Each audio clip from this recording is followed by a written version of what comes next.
जैसी दृष्टि वैसी सृष्टि। एक बार राजा भोज की सभा में एक व्यापारी ने प्रवेश किया।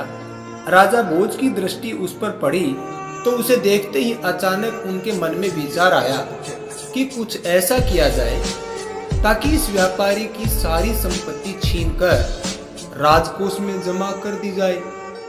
व्यापारी जब तक वहां रहा, भोज का मन रह रहकर उसकी संपत्ति को हड़प लेने का करता। कुछ देर बाद व्यापारी चला गया। उसके जाने के बाद राजा को अपने राज्य के ही एक निवासी के लिए आए ऐसे विचारों के लिए बड़ा खेद होने लगा। राजा भोज ने सोचा कि मैं तो प्रजा के साथ न्यायप्रिय रहता हूँ, आज मेरे मन में ऐसा कलुषित विचार क्यों आया। उन्होंने अपने मंत्री से सारी बात बताकर समाधान पूछा। मंत्री ने कहा, इसका उत्तर देने के लिए आप मुझे कुछ समय दें। राजा मान गए। मंत्री विलक्षण बुद्धि का था। वह इधर उधर के सोच विचार में समय न खोकर सीधा व्यापारी से मैत्री गांठने पहुंचा। व्यापारी से मित्रता करने के बाद उसने पूछा, मित्र तुम चिंतित क्यों हो? भारी मुनाफे वाले चंदन का व्यापार करते हो, फिर चिंता कैसी? व्यापारी बोला, मेरे पास उत्तम कोटि के चंदन का बड़ा भंडार जमा हो गया है। चंदन से भरी गाड़ियां लेकर अनेक शहरों के चक्कर लगाए पर नहीं बिक रहा है। बहुत धन इसमें फंसा पड़ा है। अब नुकसान से बचने का कोई उपाय नहीं है। व्यापारी की बातें सुनकर मंत्री ने पूछा, क्या हानि से बचने का कोई उपाय नहीं? व्यापारी हंसकर कहने लगा, अगर राजा भोज की मृत्यु हो जाए तो उनके दाह संस्कार के लिए सारा चंदन बिक सकता है। अब तो यही अंतिम मार्ग दिखता है।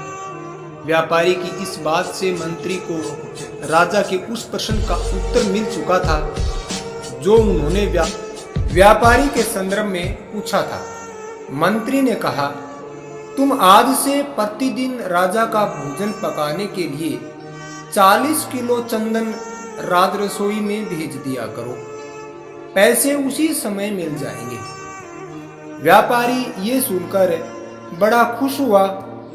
प्रतिदिन और नगद चंदन बिक्री से तो उसकी समस्या ही दूर हो जाने वाली थी। वह मन ही मन राजा के दीर्घायु होने की कामना करने लगा ताकि राजा की रसोई के लिए चंदन लंबे समय तक बेचता रहे। एक दिन राजा अपनी सभा में बैठे थे। वह व्यापारी दोबारा राजा के दर्शनों को वहां आया। उसे देखकर राजा के मन में विचार आया कि यह कितना आकर्षक व्यक्ति है, इसे कुछ पुरस्कार स्वरूप अवश्य दिया जाना चाहिए।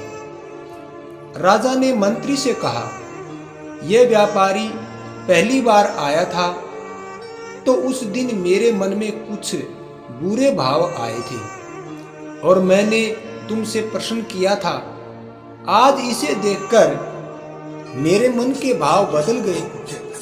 इसे दूसरी बार देखकर मेरे मन में इतना परिवर्तन कैसे हो गया? मंत्री ने उत्तर देते हुए कहा, महाराज, मैं आपके दोनों ही प्रश्नों का उत्तर आज दे रहा हूं। यह जब पहली बार आया था तब यह आपकी मृत्यु की कामना रखता था। अब यह आपके लंबे जीवन की कामना करता रहता है। इसलिए आपके मन में इसके प्रति दो तरह की भावनाओं ने जन्म लिया है। जैसी भावना अपनी होती है वैसा ही प्रतिबिंब दूसरे के मन पर पड़ने लगता है। यह एक मनोवैज्ञानिक सत्य है। हम किसी व्यक्ति का मूल्यांकन कर रहे होते हैं तो उसके मन में उपजते भाव का उस मूल्यांकन पर गहरा प्रभाव पड़ता है। इसलिए जब भी किसी से मिले तो एक सकारात्मक सोच के साथ ही मिले, ताकि आपके शरीर से सकारात्मक ऊर्जा निकले और वह व्यक्ति उस सकारात्मक ऊर्जा से प्रभावित होकर आसानी से आपके पक्ष में विचार करने के लिए प्रेरित हो सके।